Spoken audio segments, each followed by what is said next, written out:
Evening, everyone. Good evening. Good evening. Welcome to another, I guess, spotlight feature with Kimberly Dixon on the Collaboration Culture podcast, which is also in partnership with the Praying CEO. So, this is the Praying CEO podcast as well. So, I am your host. I'm the founder and visionary of the Praying CEO, which is the ministry side of Beauty 180 Inc. nonprofit.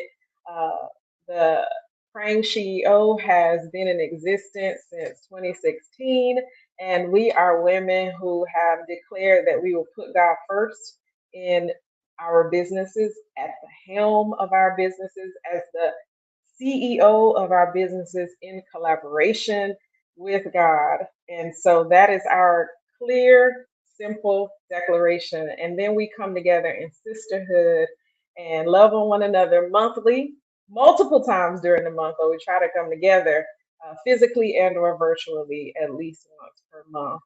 We do a lot of collaboration, just a lot of loving on each other. And so this month, Women's History Month, and by the way, happy International Women's Day, officially I'm sorry, I'm all the way in May. March the 8th. It is official. So love on a sister today. Smile at a woman, reach out to a friend, a sister friend, and just let them know you love them on this day where we celebrate.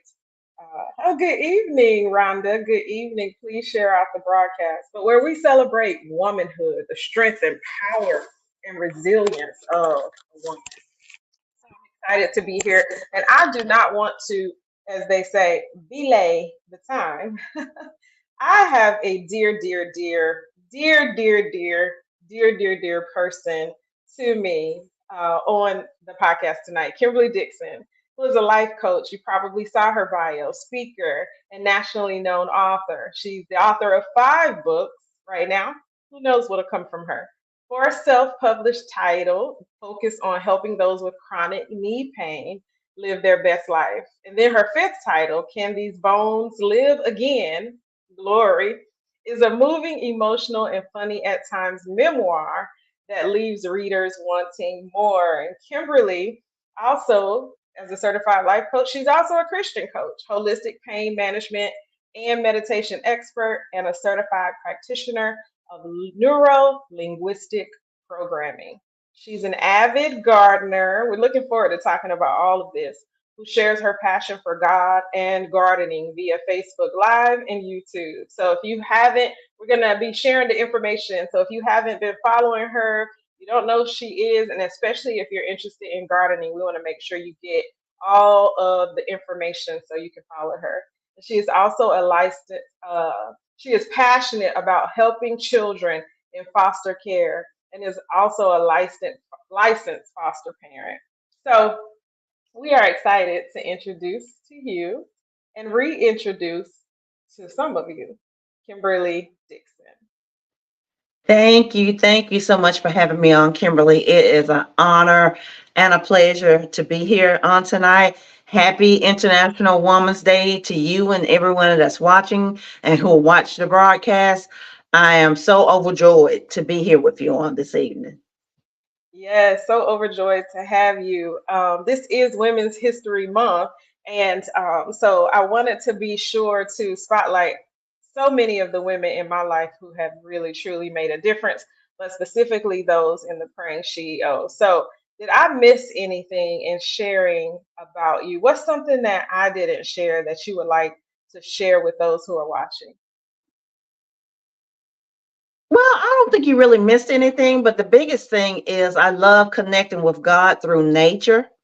So I enjoy camping. I enjoy hiking. I just enjoy nature. I enjoy being a witness to God's beauty. Yeah. So, where So are I you think you put from it all in the Bible. originally? I am originally from Walnut Cove, North Carolina, which is towards the eastern part, not the eastern, the western part of the state, near Winston-Salem, near in that area. So, do you think that, oh, Rhonda says likewise. So, do you think that that has something to do with the fact that you love being outside that led to all of the other outside loves? Oh, being a it country absolutely girl. does, Kim. So one of my fondest memories is my oldest brother, Floyd, was a Boy Scout when we were growing up. And although my parents continuously told us, don't go into the woods, well, he would take us on hikes through the woods when they were at work. And I remember one particular time we went into the woods, it was a deep, deep snow. We had on new Christmas coats. Uh-huh. My sister fell and rolled down the hill. We went back home Like and Jack then and Jill. pretended we didn't go into the woods, but all of our coats are wet, so that gave us away. But it absolutely had an influence. Those are some of my fondest memories of being in nature in the woods. My brother got in the way, and sometimes my older cousins did too. But we were constantly doing things outside, Yeah, and I I don't think love I it. ever lost that. hmm I think you have inspired so many people in that way because a lot of times, especially you get your hair done, different things like that. People are like, no, I'm not going outside, especially in these North Carolina summers. But I think that you have inspired a lot of people in that way. I remember going hiking with you, even having some gardening parties, I'll say, because that's what they always felt like. And so, have people reach back out to you to tell you that you've inspired them in many ways when it comes to just getting outside and doing something different to reset and refill themselves? Honestly, Kimberly, I've been astounded at the people who have reached out to me. I literally cannot go into a room without people walking up to me, immediately pulling out their phone and showing me pictures of their garden and telling me, I started a garden because of you. I watch your show Right. everywhere I go, even at your Hues of Brown event. Before I Yeah. got to my seat, I know five people, five stopped me and showed me pictures on their phone of their garden. So I'm kind of known as the gardening lady. Went to an event in Wilson. I know no one in Wilson. Like last summer, lady walks up Mhm. to me. I'm trying to say hello. She's pulling out her phone, pictures of her garden. It Yeah. is humbling and Yeah. excited at the same time because I always, and you may remember this, but when I first started coaching and speaking publicly, I always told you and Ryan Ray that I wanted to lead Mhm. a life of impact and influence. Yeah. And over, God keeps showing that to me. Yeah. Yeah. And that makes me want to talk about the journey, but I'm going to go to maybe from present day back instead of back and then to present day. So you have the YouTube channel. You talk about impact and people who are seeing you everywhere. What gave you sort of the nerve, I'll say, to do that? What inspired you to start that YouTube channel? And do you have further goals? Where are you with the YouTube channel? You know, I started the YouTube channel before the gardening, actually, even before I even started a business, I started that channel because I knew I wanted to journal my journey to getting my knees replaced. Yeah. So the very first video I made, I was at I think a basketball camp with my nephews, and I'm always surprised when I look back at it, and it always makes me feel of emotion because Yeah. in that video, I have my leg brace on. I have Yeah. my cane with me. And although those days are behind me, just to think back to the life that I used to live versus the life that I I live now and that I can Yeah. live, it's Yeah. humbling. And it makes me full of gratitude. I don't think a day goes by without me being grateful and thankful for the journey, how far God has brought me in the journey. It was a long one, but it gave me it gave me it gave me so much. Yeah. Yeah. And that's why I wanted to start there and back into that. So let's talk a little bit about that journey. How did it shape you into being who you became as a life coach and who you are as a person who influences and impacts others? That story of having a disability as a child and some of the things that you had to endure to now? Well, I think, well, again, it made me grateful and thankful, but it also taught me, one, how to be an advocate for myself, but it also taught me how to practice grace towards myself, because there were so many Absolutely. things that I couldn't do that I wanted to do. And in the very beginning, I was hard on myself. Hmm. And I honestly, Kimberly, I think at that stage of my life, because I was so young, I was a Hmm. young woman with a cane and a leg brace. I tried to back out of life. But luckily, I had some really great friends in my life who wouldn't let me, but I Yeah. was embarrassed. Hmm. And uh, in the very beginning, I started writing on a blog that I don't have anymore, but it was just to chronicle that journey. And I remember one of the blog posts, I talked about canes, braces, and all these assistive devices Hmm. that in the beginning I was so headstrong and dead set against using, because it Hmm. made me, I thought it made me look old. I know it made me feel old. Hmm. Yeah. And so I didn't want to use it, but it came to the Hmm. point where I had to use it. So Yeah. uh, just through writing on the blog and putting a voice to the Hmm. feelings and emotion that I had, it really helped me to grow. Yeah.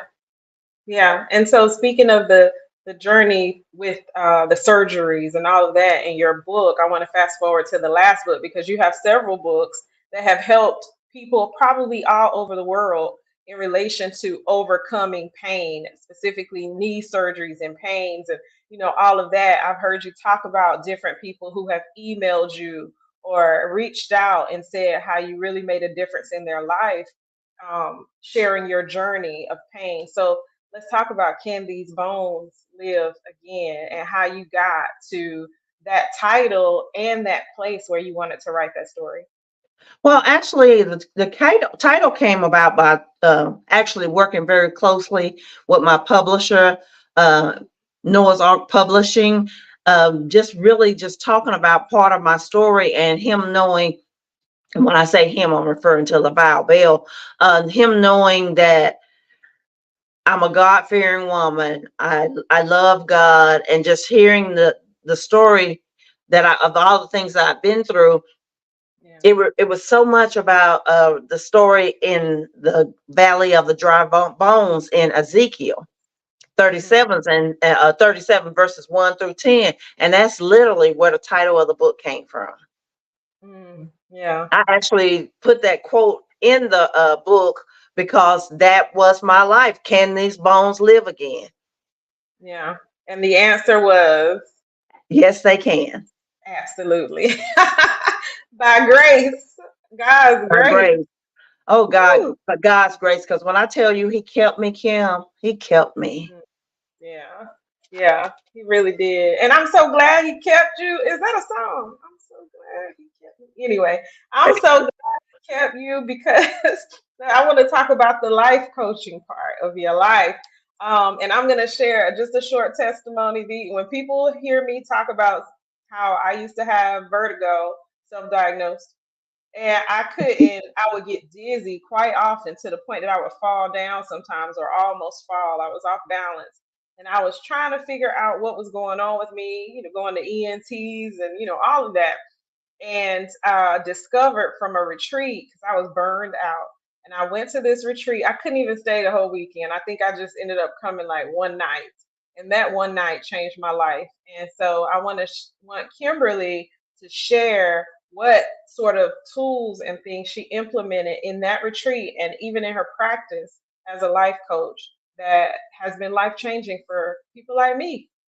Well, Kimberly, you really want to know the truth? Most of the Mhm. things that I employ, I use them on myself first Yeah. through my chronic pain journey. Hmm. And the deep breathing, the meditation, the going outside every day, those were my lifelines. Yeah. And I realized that a lot of it, I realized when I would be in a lot of pain, I would naturally hold my breath. Yeah. But when you hold your breath, you increase your pain. So you have to learn to breathe through it, and so that you can release it, and you allow your body to relax, and you can release the pain then. But the things that and actually the retreat was only one night. That was the first and the only one I've ever done. People still talk about it. Hmm. I feel like I But was only there for 2 seconds. Like I felt like I missed something. I think it I was don't something think that you I missed. stayed Maybe I a came night. late. Okay, that's what it was. I didn't stay the night. Yeah. So it was just an overnight journey, but we just talked about being able to refill your cup, being able to step away and reconnect with yourself through God. Yeah. And it was really life changing for the ladies that were there. We had women that were locally, we had some that were from South Carolina. So it was a really great experience because at that time, this has been a few years ago, we really they hadn't experienced that. Some Yeah. of the ladies there, it was their first time ever going to a retreat. Yeah. So it was a It really was just an powerful. opportunity for us to commune together and for us to talk about and share breathing and do some meditation together and to, just spend some time focusing on our inner peace. Yeah. Yeah. Because so many of us we're actually really kind of afraid of the word meditation because of the connotation that it has on TV and in society as being something that is just Eastern um, medicine or Eastern religion when it's not. Yeah. It's like, Well, I mean, it's in the Bible that you meditate and pray on the Word of God. But I think people, you hear something in one specific space, and that's what you assimilate, and absolutely. that's a distraction. It's just Absolutely, that's the truth. Because when I first started using deep breathing, I was already saved by that point, and I was Mhm. concerned because I didn't want to practice something that would offend God. So I delved deep into the scriptures and looked for stuff specifically on meditating. But when I saw meditate on Him day and night, and that was all. That was all I needed to see. Yeah, So from then yeah, on, I just whenever I was in that space of a meditating, I didn't hum or chant or do anything like that. I did words of adoration to God, or hmm just simply practice peace, and I yeah, practice being quiet. yeah. Because when we're quiet, that's when we hear the most from God. Truly here. Yeah, yep. Quiet, open, in a space to meditate, praying, worshiping. Absolutely. Truly. All of the So above. I found myself in such a deep place that when I came out, I actually had tears streaming down my face that and was didn't know why. But it was that in was that some deep good stuff. place of worship. Yeah, yeah. And so, with that being said, we talked about the book, we talked about the YouTube. I want to wrap up in a few minutes, not right now, but with talking about the gardening, because to me, that is a space of peace for so many too. I know it is for myself. Before I was talking about how I was having issues, I didn't mention, but Kimberly did, that I was having issues because I wasn't breathing deeply.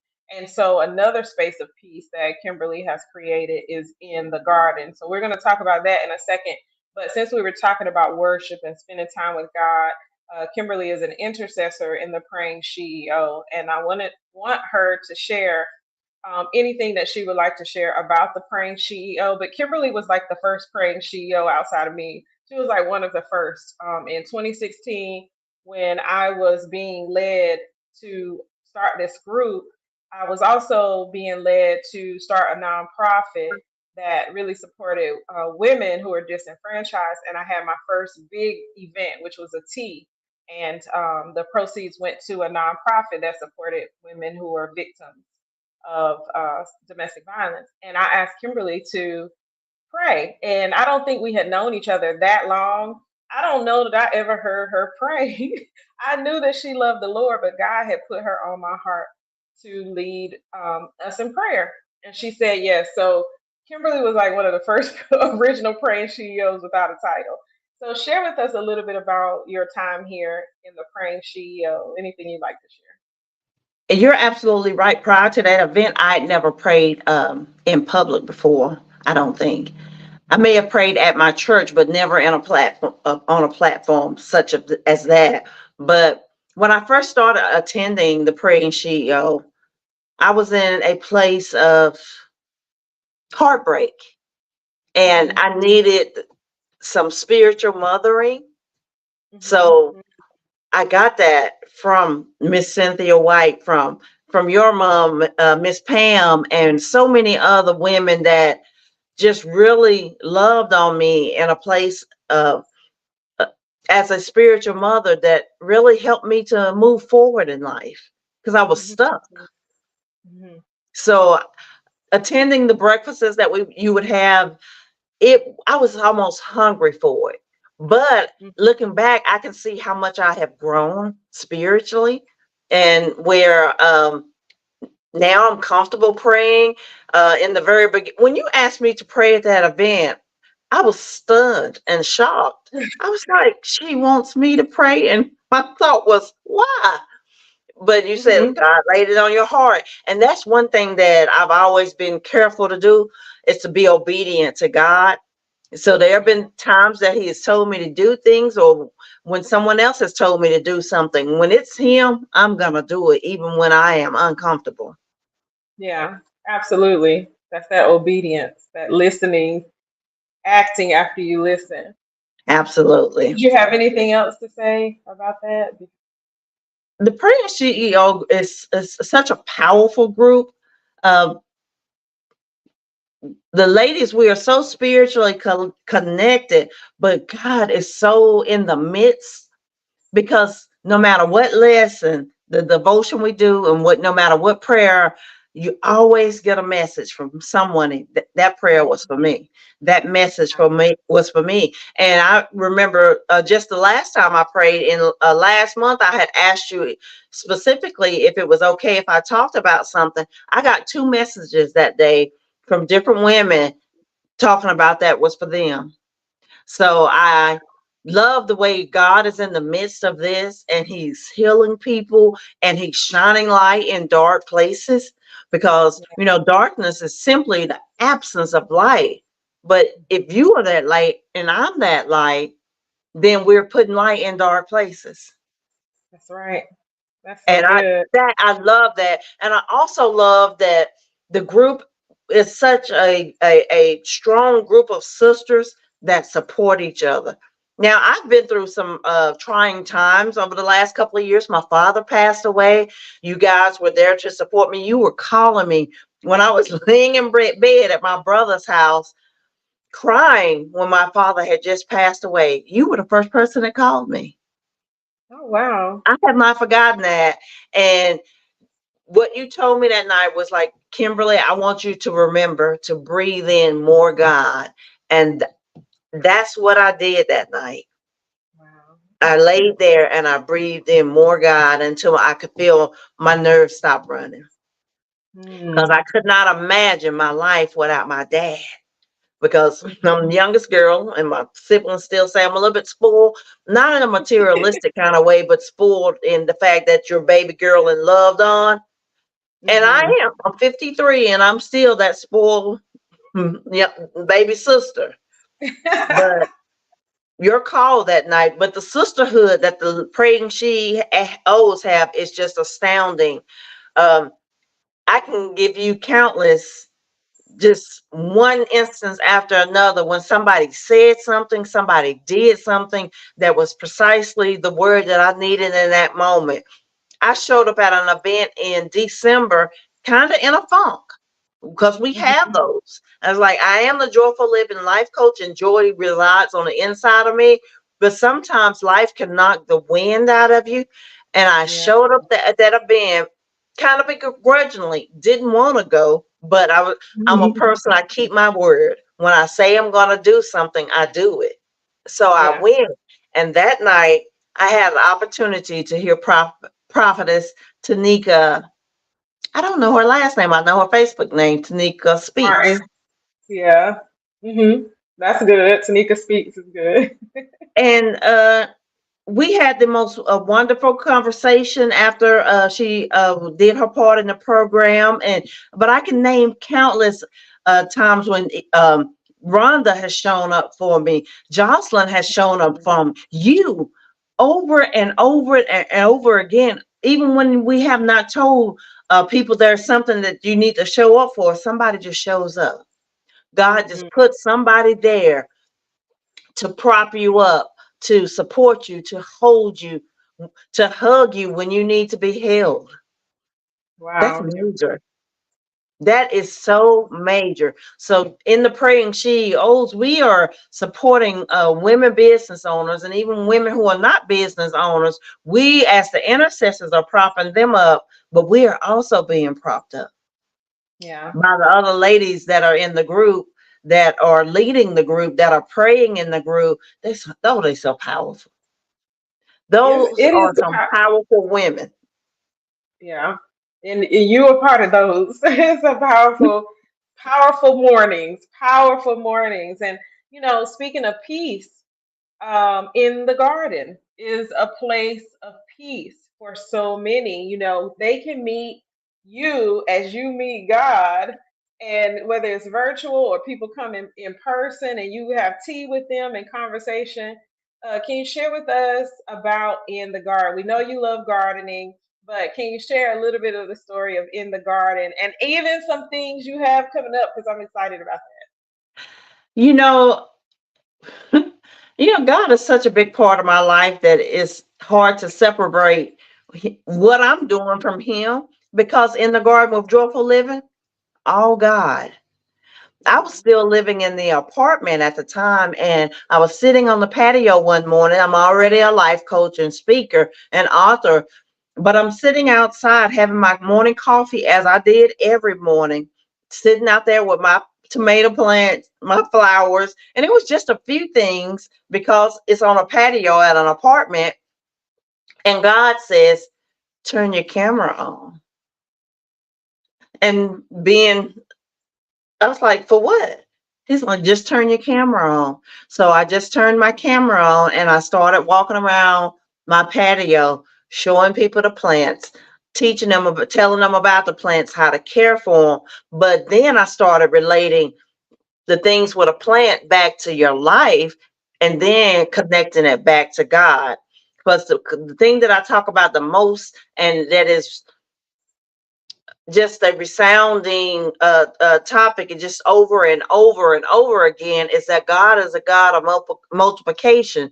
And watching a plant grow, it's like watching God in that moment, in that instant, just watching Him do His work. Because think about it this way: you take one seed and you put it in the ground. I got a seed in the ground. You said that the other morning. Got a seed Girl, in the I ground. like to ran, I like to ran out of here. I almost ran out of here. But Oh you gosh. take that one seed and you put it in the ground. It grows one plant that has many fruits on it, that has tens, maybe even hundreds of seeds in it, that will do the very same thing that first one seed did. God is a God of multiplication. We're not adding, He's not subtracting, He's multiplying. So Yes. when I see something growing, I sit out there in the mornings and I smile and I was like, look at God work.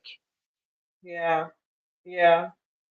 Look at God work. Let me tell you though, I should have prayed more or something. I don't know what happened. My tomato plant died on me. I'm sorry. I don't have now green thumb, but I hang around people who do. Like Kimberly, I tell people the I'm gonna most. try again. That's it. Try again. We Yeah. none of us have a brown thumb. We just need practice because Yeah. my dad helped my sister and I start a garden many, many years ago. I was not a gardener. I didn't know anything about gardening, Mhm. but we had a little plot of land with some tomatoes and peppers and green beans. And it was at my sister's house, so she did most of the care for it. But that feeling of working in the garden talking to Mhm. God, the prayer that I do in that garden, Kimberly. Yeah. I know my neighbors are they all getting blessed because I'll be out there in the morning touching Getting that and anointing. that I have prayed some things, but some plants that I knew were on the verge of dying. But I would pray over them and talk to God about them. And I would tell the plant, you are the apple of God's eye. He created you. Same Mm. things that we tell ourselves, or we should be telling ourselves. Good. Yeah.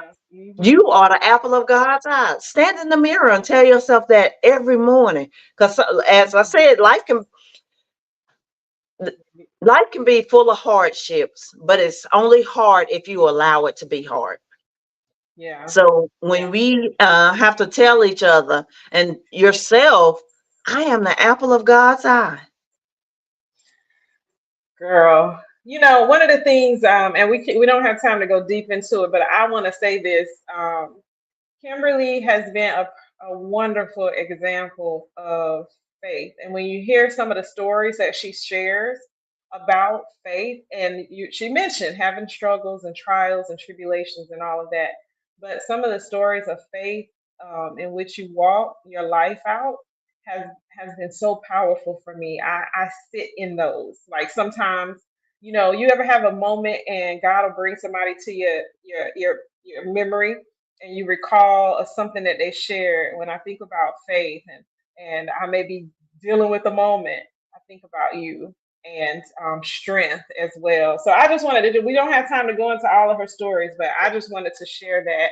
And so Kimberly has an event coming up. Letitia said that she grew tomatoes and green peppers by mistake in the front yard. This girl, Wasn't a this mistake, it woman was is, just God. it was God. It was God, It was Dr. just God. Letitia. It was God.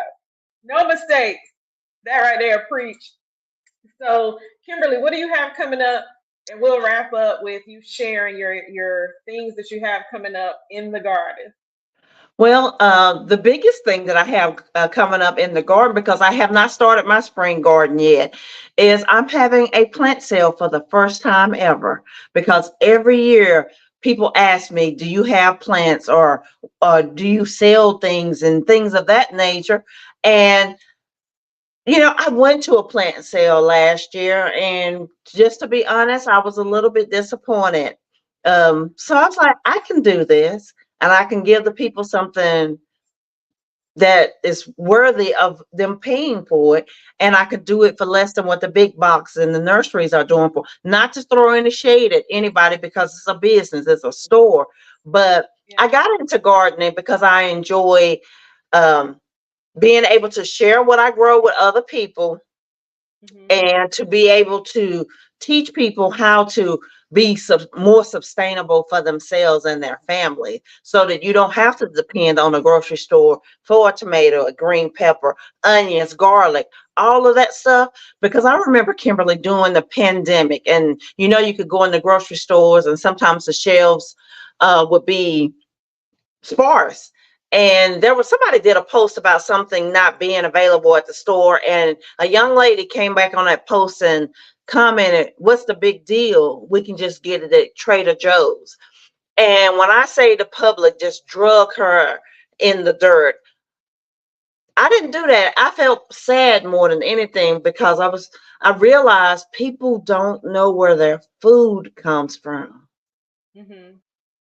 And Yeah. so that was one of the things that made me passionate about teaching people about being able to grow your own food. That stuff didn't just magically appear. Somebody nurtured those plants. But the beauty of Yes. growing your own is what's been done to it. It doesn't have any wax sprayed on it. It doesn't have any chemicals on it. None of those things that are bad for your body. So it just teaches you how to be more sustainable and more aware of what you are taking in.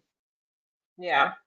Yeah, and I'm so excited about the event. If you all follow Kimberly's page, where else can we find it? If you follow her page, I know that it's posted there. I'll share it.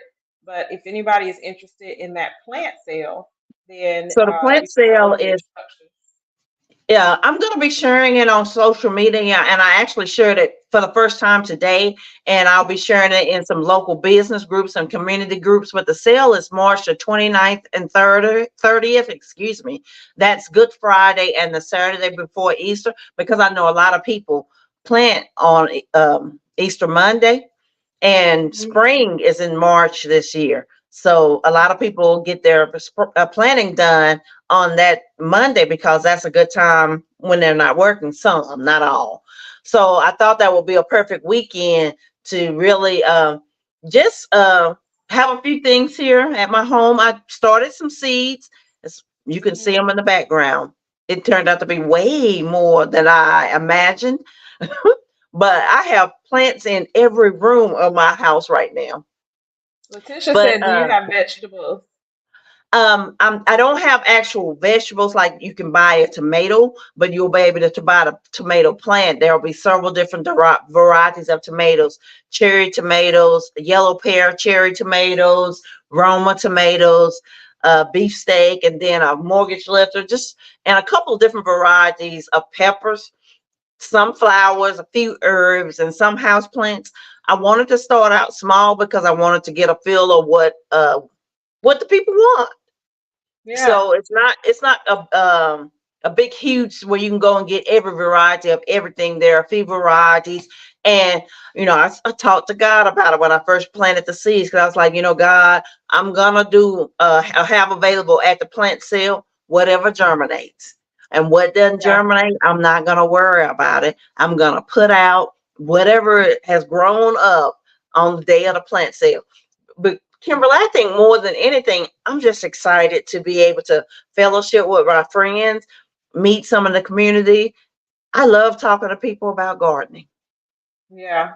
Yeah. And I think that makes it infectious and people love to hear it. So you guys make sure, one more time, I'm going to put it across the screen, to follow Kimberly. You can go to her website and it'll take you to all of her social media as well as the YouTube channel, and or her. So reach out. You can find her at the Praying CEO as well. And so if you have any problems finding her, you can find her there. And so thank you again, Kimberly, for joining this evening, for being my feature spotlight guest, our feature spotlight guest in the Praying CEO. I guess not really a guest, but feature. And so we're going to wrap up this Friday evening. I want to say one more time, happy International Women's Day to everyone.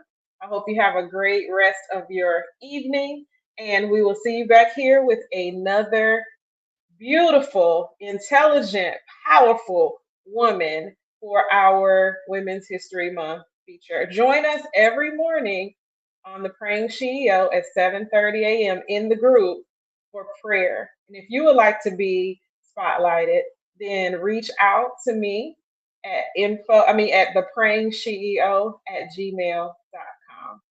The Praying CEO, spelled just like what's rolling across the screen, at gmail.com. Okay? And I'll send you the form. You all have a great rest of your night. Once again, thank you so much to the beautiful Kimberly Dixon. Thank you, and I'm so humbled to be here. Bye-bye.